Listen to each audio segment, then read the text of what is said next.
Então, vamos para o roteiro de dimensionamento daquela tabela.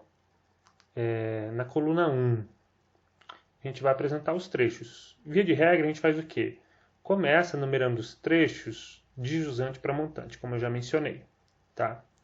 Coluna 2, a extensão do trecho. A gente vai tirar essa informação de uma planta topográfica ou de um produto de aerofotogrametria, ou o cadastro que a gente tem no SIG, uma imagem do Google Earth, né, para ter pelo menos uma ideia. Enfim, né, no CAD, normalmente, né, trabalha-se com CAD essas informações. Tá. Enfim, é fácil de achar essa informação. Né? Se você não tem, você vai verificar quais são as ruas pelas quais você deve passar o trecho e, a partir do auxílio de um sistema de informação geográfica, você pode baixar uma imagem, uma planta topográfica da área, etc. E faz lá as suas medições. A coluna 3. Coluna 3, nós vamos colocar a vazão dejusante. Tá bom?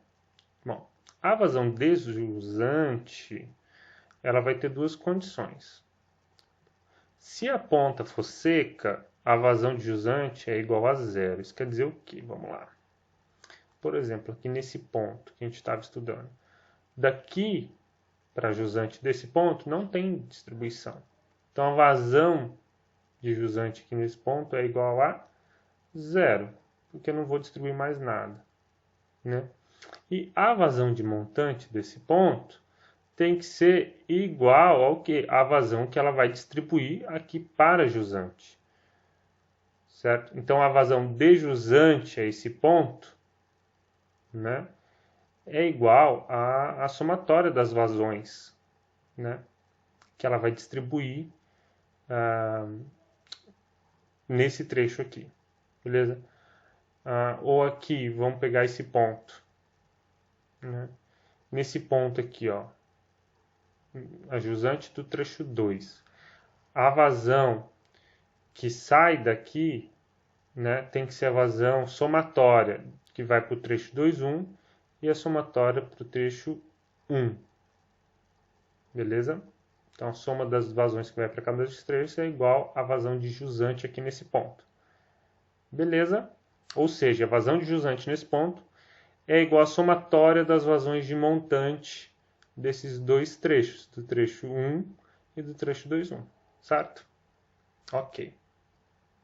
Na coluna 4, nós vamos colocar a vazão em marcha, que é igual à nossa vazão específica, ou vazão unitária de distribuição, Qzinho, que é litros por segundo por metro, vezes o comprimento do trecho, que é o L, né? Obviamente.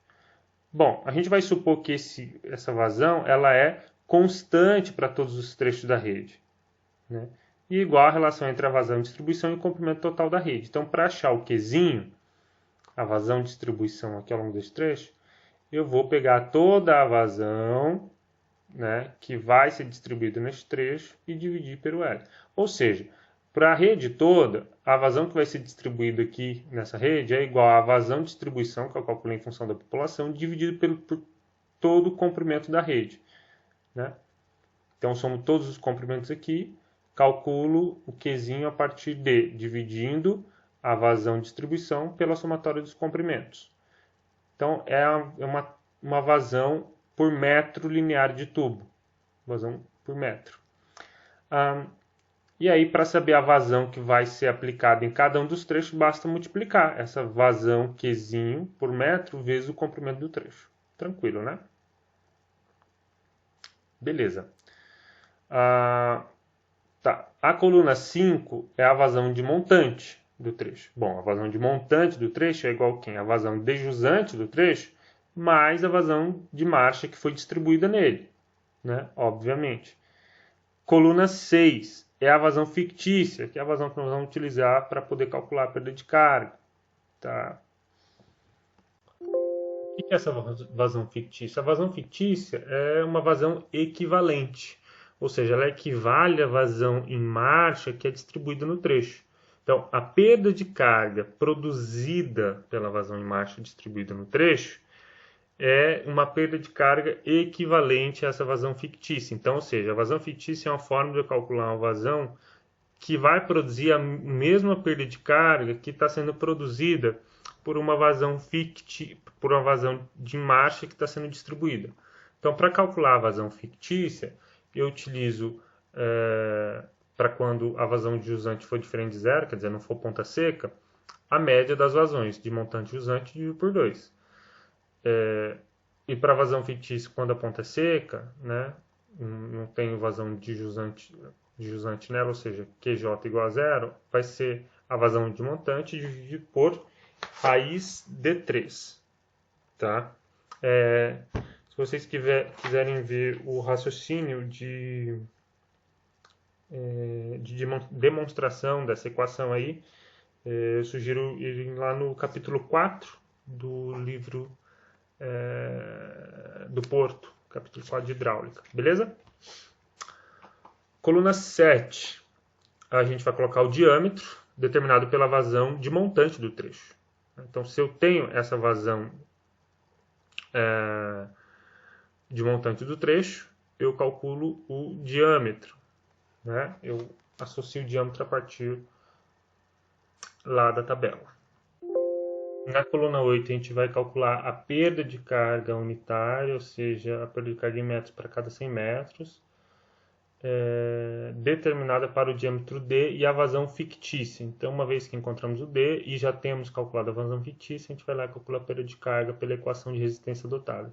Normalmente utiliza-se a equação de Haas-Williams ou a equação universal da perda de carga, com preferência, segundo a norma, pela equação universal da perda de carga, equação de Tercy-Weisbach.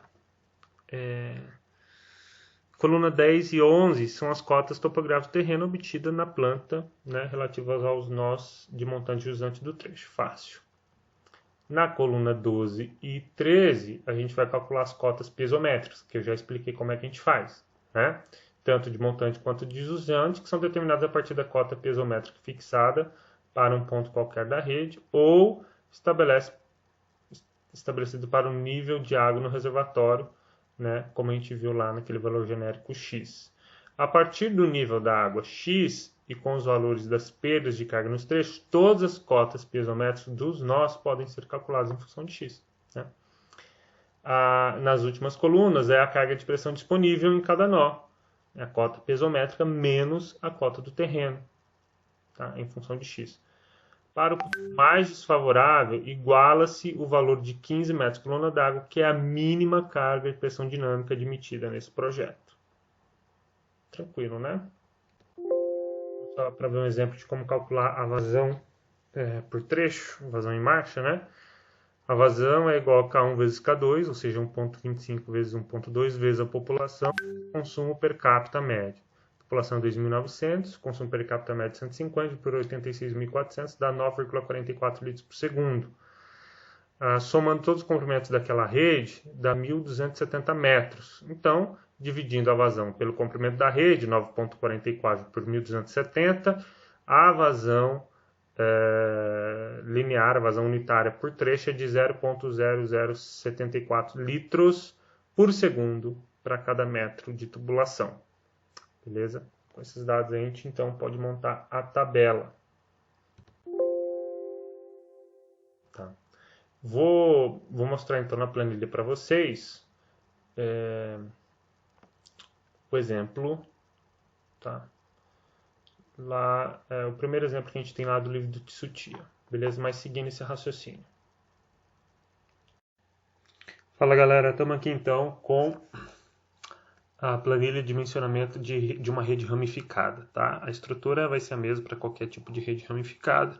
A sequência, os passos, o procedimento que eu apresentei na videoaula anterior e que estão aqui nessa planilha são os mesmos para qualquer rede ramificada.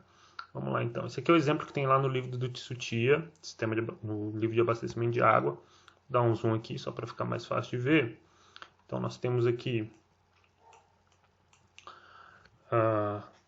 em azul, essa linha em azul aqui são as cotas, tá, do terreno, o reservatório aqui e a rede de abastecimento. Então, o que nós temos de informação? Bom, nós temos as cotas topográficas pelas curvas de nível, temos a cota, então, do reservatório e temos os comprimentos de cada trecho. Muito bem. Com isso, então, vamos começar a lançar lá a informação, né? Então, começando com os dados de informação, o comprimento total da rede, se a gente somar, vai dar 1.350 metros. A população aqui do exemplo é de 5.000 habitantes, o consumo per capita de 200 litros habitante dia. Vamos considerar o coeficiente 1 de 1.5, de 1.2, o coeficiente K2 de 1.5.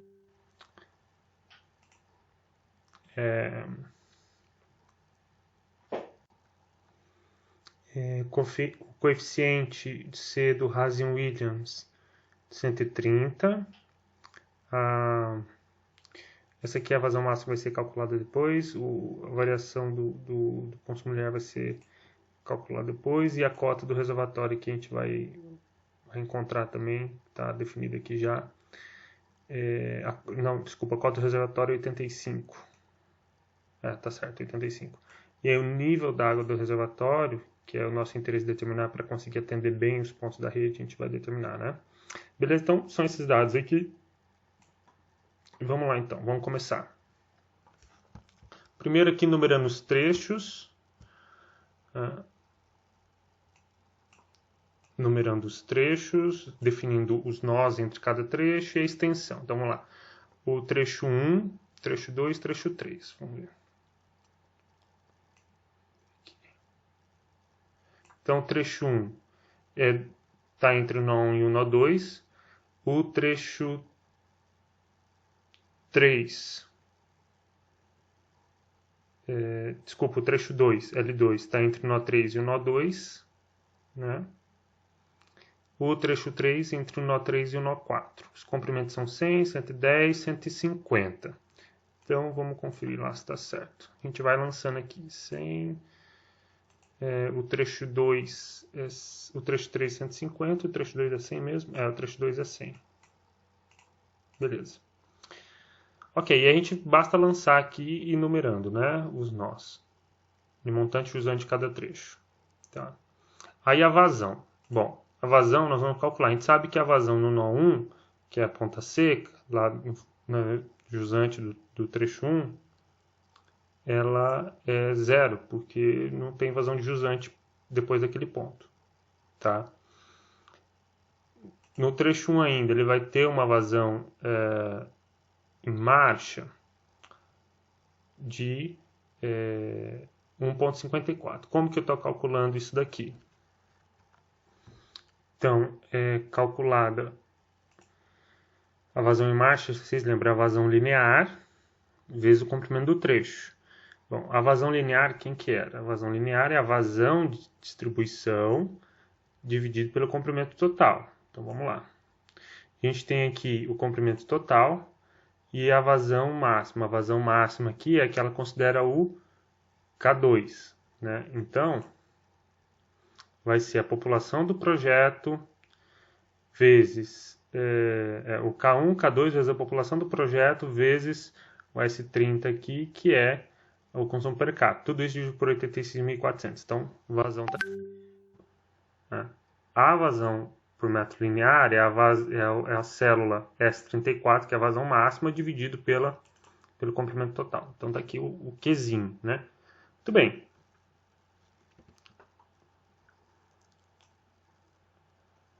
Vamos lá.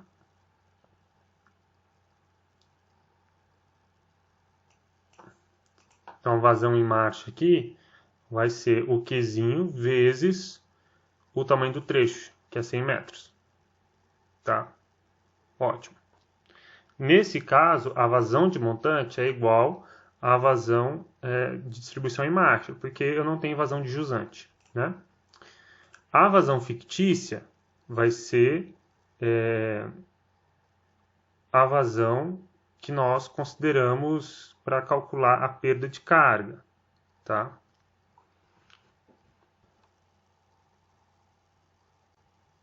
nesse caso aqui, o que está acontecendo? A vazão fictícia está sendo calculada como a média, né? De vazão, só que a vazão de jusante é zero. Quando eu tenho vazão de jusante igual a zero, o ideal não é utilizar a média, né, entre vazão de montante e de jusante. O ideal é pegar a vazão de montante e dividir por raiz de 3. Tá? Então, nós vamos mudar essa fórmula aqui. Vamos pegar a vazão de montante, que é G10, e vamos dividir pela raiz de 3. Beleza? Então, agora deu 0,89. Antes estava 0,77. Né? Tá. Beleza. Tendo a vazão fictícia, a gente vai fazer o quê? A gente vai calcular o diâmetro. Para calcular o diâmetro, a gente vai utilizar a sugestão que tem na tabela, né, do diâmetro nominal em função da vazão. Se a gente voltar lá na tabela, aqui na tabela então, diâmetro, velocidade de vazão, a vazão até 1,33 litros por segundo, a gente adota o diâmetro de 50. Então a gente volta lá e preenche 50, beleza? Então pronto, aqui 50. Agora, o cálculo da velocidade. Bom, o cálculo da velocidade é vazão dividido por área, né? Nesse caso aqui a vazão, ela está em litros por segundo, então a gente vai dividir por 1000 para ficar em metros cúbicos, certo? A área é πd ao quadrado sobre 4, né? Então é o π 3,14, o d que é o coluna I aqui, o I10, elevado ao quadrado dividido por 4. Está multiplicando aqui em cima, beleza? Então, ok. Lembrando que a vazão utilizada é a vazão fictícia, tá? Depois disso, então, a gente pode calcular a perda de carga, né? Como que a gente calcula a perda de carga? Utilizando a equação de Hazen-Williams, certo? Bom, para a equação de Hazen-Williams, a gente precisa de quem? A gente precisa do valor de C, que está na célula S33, que é o 130, elevado a 1,85. A gente precisa da vazão, aqui a gente tem que dividir a vazão por 1000, né? Para ficar em metros cúbicos, elevado a 85. E do diâmetro, aqui o diâmetro está em milímetros, então a gente vai dividir ele por 1000 também para ficar em metros, tá? Elevado a menos 4,87. Beleza? O valor de C, bom, está aqui, vezes o 10,643, que é da fórmula, né? O coeficiente da fórmula. Então a gente calcula a perda de carga unitária, tá? Joia.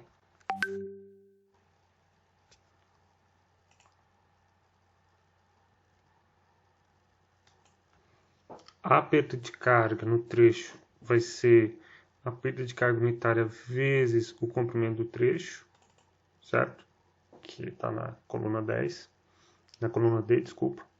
Ok, então efetuamos todos os cálculos para o trecho 1, até a perda de carga. Agora a gente tem que, beleza, sabemos qual a perda de carga naquele trecho. Sabemos a vazão que tem nele, sabemos a velocidade, para ver se ela não passa do limite, e sabemos a perda de carga. Agora vamos olhar qual a cota piezométrica disponível, né? Qual a carga de pressão disponível naquele trecho.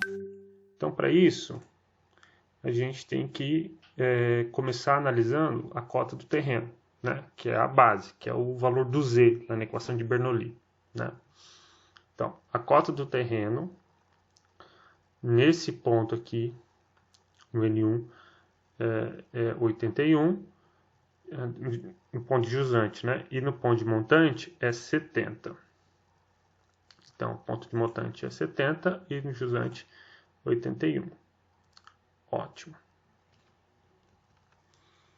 Bom, a cota de terreno, beleza. Agora, para a gente calcular a cota piezométrica, aqui nas colunas O e P, a gente vai começar lá no ponto mais desfavorável, que é aqui o nó N1, que está na cota 81. E a gente tem que definir nesse ponto qual a carga de pressão mínima que ele vai ter. Então a gente começa definindo aqui, ó, 10 metros de coluna d'água naquela carga, naquele ponto. Né? Ali é o mínimo. Então a altura do o nível da água do reservatório lá de montante tem que atender essa pressão.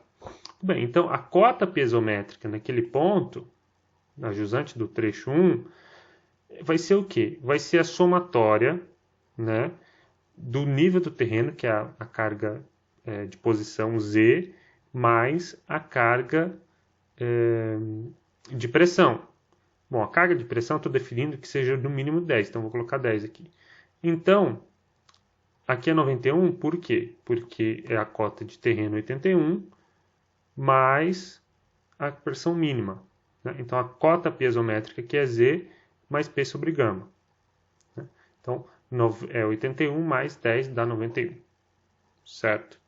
Bom, a cota piezométrica de montante vai ser justamente o quê? Ora, vai ser o 91 mais... Então, a cota piezométrica aqui é 91. Só que para chegar em 91 aqui, teve uma perda de carga. Então, a cota piezométrica N2 é igual a quem? É igual a perda de carga que teve aqui nesse trecho, mais a cota piezométrica que tem disponível aqui no N1. Certo? Então, a cota piezométrica de montante vai ser a cota piezométrica de jusante, né, que é o P10, mais a perda de carga no trecho, 0,6449. Beleza? Beleza. E a pressão, a carga só de pressão, que nesse caso seria a pressão dinâmica, né? Vai ser o quê? Vai ser a cota piezométrica menos o terreno, né? Então, a cota piezométrica, que é 91,645 na coluna O, menos a cota do terreno, que é 70 na coluna M. Beleza? Ok. Então, a gente sabe que a pressão na rede, naquele trecho, aqui nesse nó, no nó 2, é de 21 metros de coluna d'água, e aqui nesse trecho é a pressão mínima que nós adotamos, forçamos, né, para que aqui seja 10, beleza? 10 metros. Joia. Por fim, a gente pode calcular a pressão estática máxima, né, ou a pressão máxima, que é a que tem a ver com o plano de carga estático, né, que é relativo ao nível do reservatório, né? Então, qual que é a pressão disponível com relação ao nível do reservatório? Então, vai ser o nível do reservatório menos a cota do terreno, né, naquele ponto. Então, esse S37 deve ser a cota do reservatório. Tá. S37, digo, o nível do reservatório, né? Tá. Ok.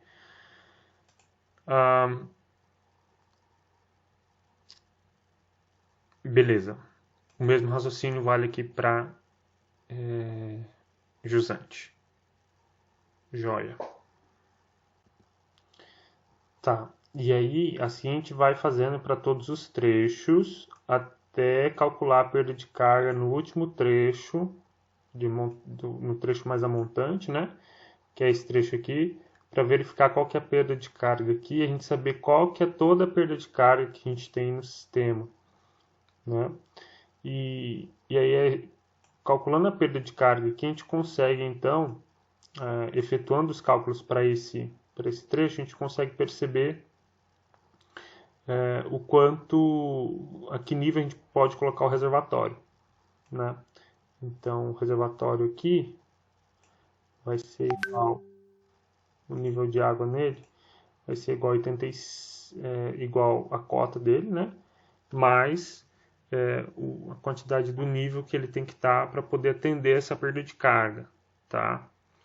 Mas essa perda de carga que ele tem que atender, a gente vai calcular no final aqui do procedimento, né? Que é exatamente a pressão aqui dinâmica que ele tem que estar, né? Nesse caso aqui é 7,78, tá? Bom, para chegar lá então a gente vai repetindo o cálculo para segundo trecho. Então o segundo trecho também tem 100. Então a jusante desse trecho está saindo, né? 1,54, que é justamente para abastecer o último trecho, né? 1,54.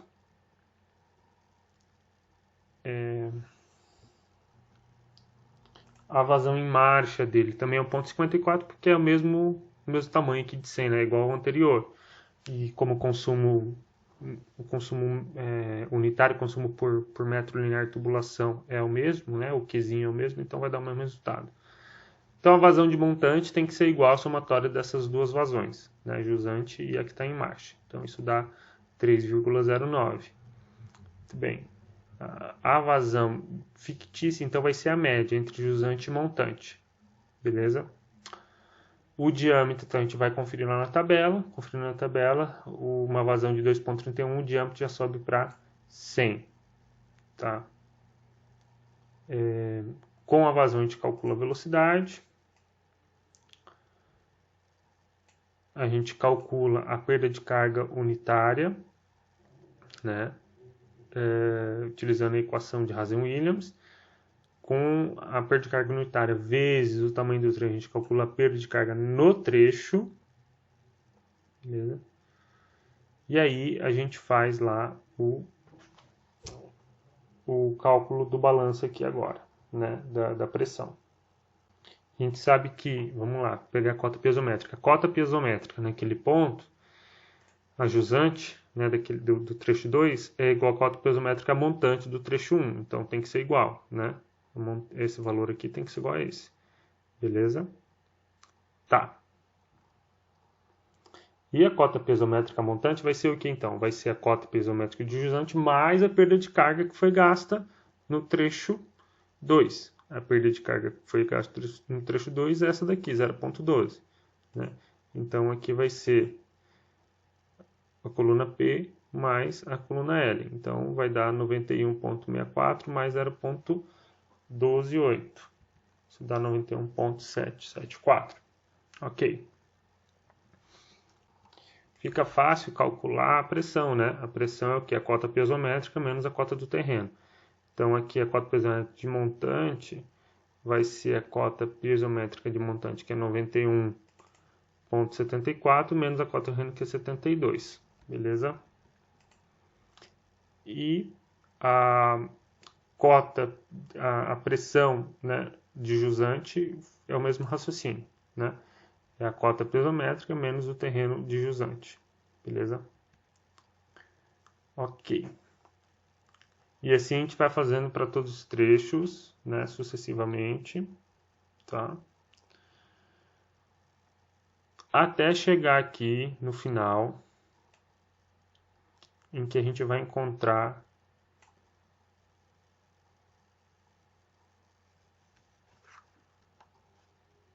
essa perda de carga, desculpa, essa pressão aqui de 7,78. Tá? Essa pressão de 7,78 no trecho mais a montante, que é o trecho 8, então, ó, é a pressão dinâmica no trecho 8, que é esse daqui, ou seja, no nó 9. Então aqui eu tenho que ter uma pressão de 7 para fazer, supondo, né, que eu estou conseguindo cobrir a perda de carga aqui nos trechos, né, subsequentes. Beleza? Então vai ser basicamente o que vai nos dar o nível do reservatório, né? Que vai ser a cota do terreno mais a pressão, vai dar para nós a cota piezométrica lá no nó do reservatório. Tá? Então,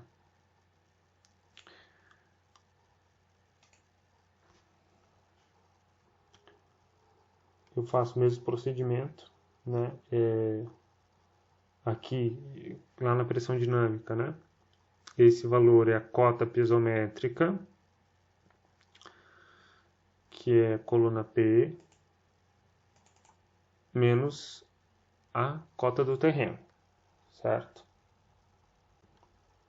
Da mesma forma que a pressão de montante, que é o 7,78, que a gente vai somar lá na cota do terreno, na cota de terreno do reservatório, é quem? É a cota piezométrica menos a cota do terreno, tá? Tá, e aí como é que eu calculo a cota piezométrica? Calculo pegando a cota piezométrica de jusante do trecho, né, e adicionando a perda de carga, né, que está na coluna L, beleza? Bom, aí assim a gente consegue então definir o nível da água no reservatório, né? A gente pode fazer o teste de pressão aqui. Assim, depois que eu chego nesse valor aqui, defino o nível da cota do reservatório, né, que vai ser 85 mais aquele 7 alguma coisa. Aí com o nível do reservatório eu calculo a pressão estática, né? Esses valores aqui, beleza? Então, o ideal é que esses valores aqui, eles atendam a pressão de 10 e esses valores aqui até 50 metros, coluna d'água, tá? Então vamos fazer um teste. Bom, o valor da pressão mínima, né? O menor valor aqui dessa coluna Q tem que ser 10, né? Só que aqui tem um 7,78 que é lá no nó do reservatório, ele não vai entrar, né? Porque é a pressão disponível lá no reservatório, que na verdade é o nível d'água, né? Acima da cota do reservatório, beleza? Então, o menor valor nesse aqui, você pode utilizar a ferramenta, né? Menor, entra e seleciona aqui os valores, e o menor foi 13, atende 10, atende. Então, a gente pode só colocar uma função C aqui, condicional, para dizer se for maior que 10, ok, do contrário, diga não. Agora, a pressão mínima jusante, né? Então, a gente vai considerar aqui. Agora, a gente considera o ponto de jusante aqui, o de montante, que onde deu 7,68, não considera porque é reservatório, mas a de jusante, né, que é esse ponto aqui, ó, esse ponto que é o N8, eu tenho que considerar, né, para ver se ele atende a pressão, beleza? Então, ok. E a pressão máxima aqui, eu vou selecionar os dados da coluna S, vou ver se eles atendem à condição de 50. Até 50. É a mesma coisa eu faço para a coluna T, beleza? E avalio se eles seguem a condição de até 50, menor ou igual a 50 metros coluna d'água. E pronto. Nossa rede está dimensionada, nós encontramos aqui os diâmetros, né, para a rede e atendemos a pressão. Se a gente não tivesse atingido a pressão, a gente provavelmente estaria com uma perda de carga muito grande em algum trecho, e aí para isso a gente teria que ir aumentando os valores dos diâmetros, né? Porque quanto maior o diâmetro, menor a perda de carga no trecho. Beleza? Então, na planilha fica fácil, né? Porque você altera aqui o tamanho do diâmetro e ele já muda ali a perda de carga e já vai mudar também os valores da sua pressão dinâmica, da cota piezométrica. Então, vamos supor que se eu colocasse aqui um diâmetro de 50,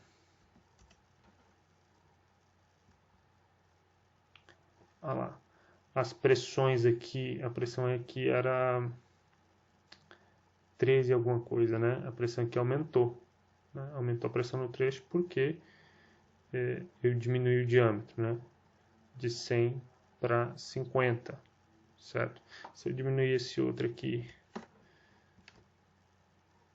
não mudou muita coisa porque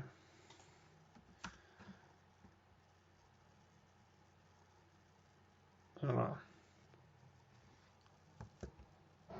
Agora, se eu pegar essa daqui para 150 e alterar, colocar para 75, ó, a a pressão máxima quase passou. Se eu jogar para 50, a pressão máxima não é atendida, ó. Ele está acima de 50 metros por coluna d'água, né? Então aqui era 100. Aqui, vou colocar 100, vamos ver se ele vai passar. Ah lá, ele atendeu. O diâmetro era de 150, né? Mas um diâmetro de 100 atende, tá vendo? Então, quer dizer, por que colocar um diâmetro de 150 se um de 100 atende? Né? O de 100 é mais barato, né? Porque eu vou ter que escavar menos, por exemplo. Tá? Bom, então você pode fazer esses testes, né, e verificar e fazer a busca aí do melhor conjunto de diâmetros, certo? Claro, você pode também criar as células no solver, né, em função do solver, para ele atender esses valores, colocar as restrições de pressão máxima e mínima, tá bom? Eu vou mostrar um exemplo desse com a rede malhada. Vai. Ok, gente, então é isso. Desculpa, a rede em anéis, né? Tá bom? Um abraço.